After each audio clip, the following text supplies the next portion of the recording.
இங்கே பாருங்கள், அவகாடோ வினேகராட்டி, இதுவும் வினேகராட்டின்னு தான் போட்டிருக்காங்க.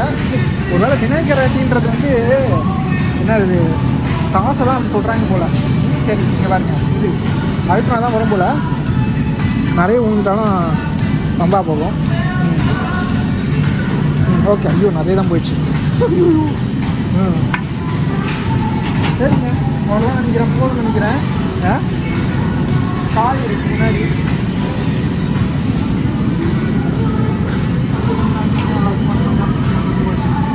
இதெல்லாம் பெருசாக ஹெவியாக வராது. ஓகே, இது கொஞ்சம்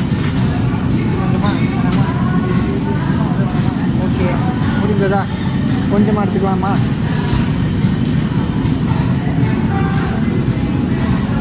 நம்ம அந்த ஹோல் ஃபுட் மார்க்கெட்டில் அப்படியே சாப்பிட்டுட்டு வந்தோம். ஃபுட்டெல்லாம் ஓகே தாங்க, ரொம்ப எக்ஸ்பென்சிவ். ஆனால் ஃபுட்டு நான் உங்களுக்கு காட்டியிருப்பேன், அவ்வளோ எக்ஸ்பென்சிவ். ஆனால் ஃபுட்டு வந்து நம்ம ஊர் ஃபுட் மாதிரிலாம் இருந்தது வந்து ஆச்சரியமாக தான் இருந்தது. ஏன்னா வந்து நம்ம இந்தியன் ரெஸ்டாரண்ட் போனால் அதை விட அதிகமாக தீட்டுறாங்க. உங்களுக்கு இந்தியன் ரெஸ்டாரண்ட்லேயும் போய் நான் சாப்பிட்டு காட்டியிருப்பேன்.